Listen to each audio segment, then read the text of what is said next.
You've probably seen one of these, a Lego brick. But have you ever wondered how it all started and why it's called Lego?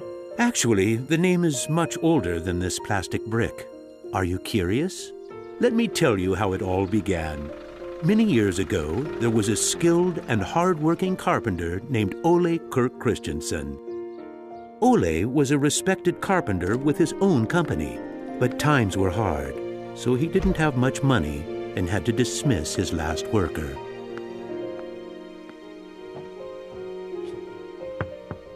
Come on in. I've closed down the workshop and packed my things. Thank you. I suppose I'd better write you a paycheck.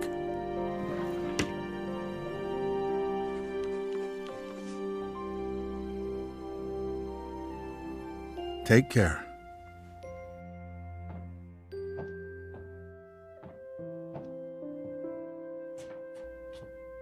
Well, that was the last one. I just didn't imagine that it would come to this. I know. It's hard to understand. But at least now it can't get much worse. But it did get worse. Shortly after, Ole lost his wife. But Ole was a special person. He wasn't the type that gave up. And with the responsibility of his 4 sons, he had to think of something. Ole had gotten an idea, and for him, it never took long to put an idea into action. Ole's little invention made his boys so happy that he thought maybe he should start making toys. Ole decided to give it a try. Luckily, he had saved up a lot of wood from the carpentry production. He could now use it to make toys. Time passed by, and even though Ole was a skilled carpenter and had a good eye for quality and detail, sales were very slow. Luckily, one of his sons, Gottfried, started helping out his dad after school. Together, they just barely managed to keep up the production. Eventually, word began to spread that wooden toys of the finest quality were being made in the little workshop in Billund. One day, a man drove into town, a man who would change Ole's future. He was a wholesaler from Fredericia. I've heard that you're making some very nice wooden toys. Well, one does his best. The wholesaler was very impressed with all the wooden toys and placed a big order before he left. Now there's finally someone who can see the opportunities in what we're doing. Look at this. The wholesaler wants to put a lot of our toys into his store for the holidays. It's going to be a good Christmas this year, but we'll be busy. Now there was a lot to do in the little workshop, and Ole could rehire his former workers. Ole only used the highest quality wood, which was hand-picked and very carefully prepared. They worked day and night to get the order finished, so the wholesaler could get the toys out in stores before Christmas. Is there something wrong, Dad? I'm afraid that we're in big trouble. In the middle of their work, Ole received a letter saying that the wholesaler had filed for bankruptcy and couldn't buy the toys that he had ordered. But what are you gonna do? What about Christmas? Now we can't even afford food? I'll do it. What are you gonna do, Dad? I'll do it myself. I'll drive around selling the toys. There was no time to lose. Ole packed the car with all the toys and drove off. Ole was a very good toy maker, but was not a very good salesman. He didn't like praising himself or talking about how carefully the toys had been made. But he had to keep trying if he was going to sell anything. This is going to be a blast. Is there anything you're interested in? It looks exciting, but I don't have a lot of money right now. Maybe we could trade and call it even. Well, I would prefer money, but... In the end, he succeeded in selling all the toys. He didn't receive as much money as he had hoped, but the family managed, and they had plenty of food for Christmas. Time passed by, but the toys didn't sell as quickly as they had expected. Ole thought perhaps the company needed a good name. What should it be? It has to be a short word. I want it to convey playing well. In Danish, playing well is called leg godt. What should it be? What should it be? Yeah, if only I could get some sort of a sign. Lego. As you can see, Ole himself ended up finding a very suitable name. But what he didn't know was that in Latin, the word Lego means I put together. The name Lego was well received, and the company slowly started to move forward. We have made 3,000 crowns this year, and we have more orders than usual. Did you say 3,000 crowns? Then you need to see what I've been looking at. Even though Gottfried wasn't comfortable spending money on a milling machine, he could see that it was useful and that the quality of the toys improved. Could you finish the last batch and get it ready for shipping? I will. Dad, I've saved a lot of money for the company today. Really? How?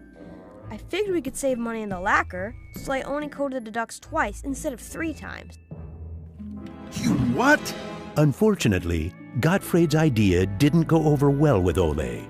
Ole made Gottfried unpack all the ducks himself, give them the last layer of lacquer, and bring them back to the train station. Ole believed in high quality and not cheating his customers. When Gottfried returned, Ole explained that that wasn't the way to create a good brand. This little lesson opened Gottfried's eyes to the fact that every detail matters, and only the best is good enough. In the late 1930s, Lego was making a profit. Even when the Second World War broke out, they tried to make the best out of a difficult time. It seemed nothing could go wrong. But a stormy night in 1942 changed their luck.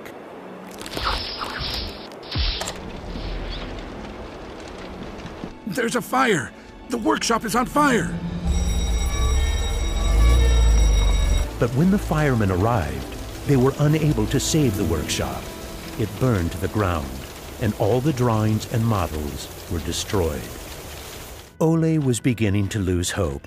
All that he had worked for was gone, and he almost lost his company.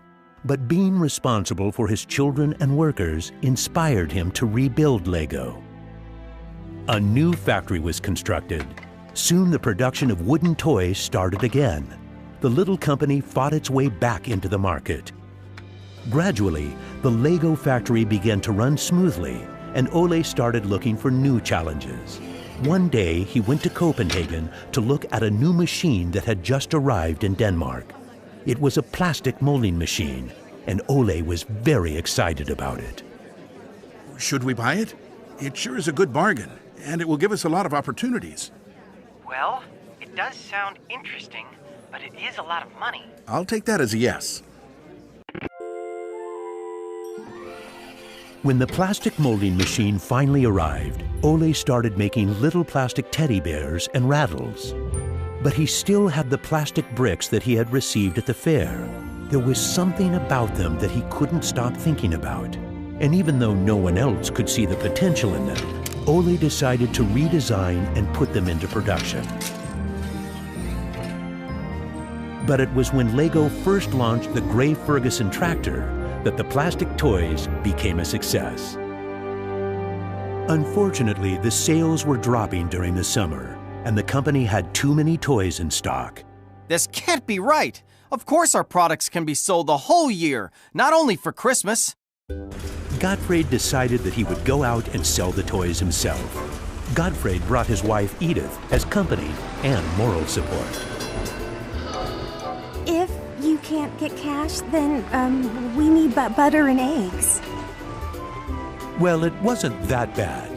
Gottfried was a success in his trip around the country, which helped Lego to get out of its financial crisis. They reached home just in time for Ole's birthday party. Ole turned 60, and the whole family was gathered to celebrate with him. Well, I guess it was a long trip around the country. Hey, I got an idea. Listen. What about a picture with the 3 generations? Everyone thought that was a good idea, and we were placed on the sofa with all the presents and flowers around us. On a business trip to England, Gottfried met the head of a big shopping center on his way home. They discussed the toy industry, and the conversation would be very important to the future of Lego. Damn this industry. I just think that toys are no good nowadays. What do you mean? I think they're working very well. Oh, they work fine, sure, but there's no system in anything. System? System? There isn't any system. What in the world are you doing, Gottfried? There isn't any system. The toys need an idea and a system built around it. I want to put system into play. Children have only been offered ready-made solutions. They need something different that will strengthen their imagination and creativity. So you're trying to put Lego into a system? Interesting. That same year, Lego started producing the first Lego system of play. Children could now build houses from the Lego bricks. The town plan gave play a realistic town setting, and with this, children learned about traffic safety. My sisters and I could play with the new Lego system for hours. Some people said we were the luckiest children in the world because we grew up in a toy factory. It was a huge breakthrough, and Gottfried decided to try selling it outside of Denmark. The system of play was so popular that they managed to sell it to many countries. Look what I just built! That is really nice, Kel. Even though Lego was meant for only building houses, there was still a lot of opportunities. There was just one problem. I can't lift it up. It keeps falling apart. That made Gottfried wonder. He wanted to find a way to make the Lego bricks stick together, but that was easier said than done. Gottfried noticed that the Lego bricks got a better clutch power with tubes inside. Now it was no longer just bricks, but a whole construction system with endless possibilities. This was groundbreaking for the Lego product. With a child's imagination, Lego could be anything in the world, over and over again. The imagination is the limit. Look, Dad! Now I can build everything! Unfortunately, Ole never got to see how successful the little brick actually became. Gottfried was left on his own, and he had to go through another fire at Lego that destroyed most of the wood production. Just like his father, Gottfried knew that he had to try to get the best out of any situation and never give up. Gottfried took the hard times with his head held high. As sales grew, the company also got bigger. He had to think ahead, and he decided not to resume the production of wooden toys and to only focus on the Lego system. It turned out to be a great decision. Many new models were built, and Lego got stronger in the toy industry. Sir, which one of these do you think is the best? That one. Even though it got busier at Lego, Gottfried still had bigger plans. Now he wanted to build an airport, so it would be easier to sell his toys to the whole world. Like father, like son. It didn't take long to put his idea into action. Only 3 years later, Billund Airport was opened. The many guests and business connections who visited the company always wanted to see the modeling department. Gradually, it got so crowded that it was hard for the employees to keep up their work. I think we better wait a while. Gottfried could see that something had to be done. He needed a bigger place to display the Lego models. I don't want to interrupt, so I'll just put this package of our new Lego train on the table. Just put it there. Train? The idea grew quickly from an exhibition room to an amusement park. And then we could have a tower so you could look over the whole park from above, the whole town. It will be a land made out of Lego.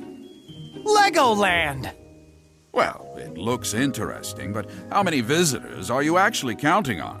Well, I guess, 200, 300,000? 300,000! Even though it sounded like a lot, my dad was actually pretty far off the mark. There were 600,000 guests the very first year. My family and I were there to greet the guests. We've kept up this tradition ever since.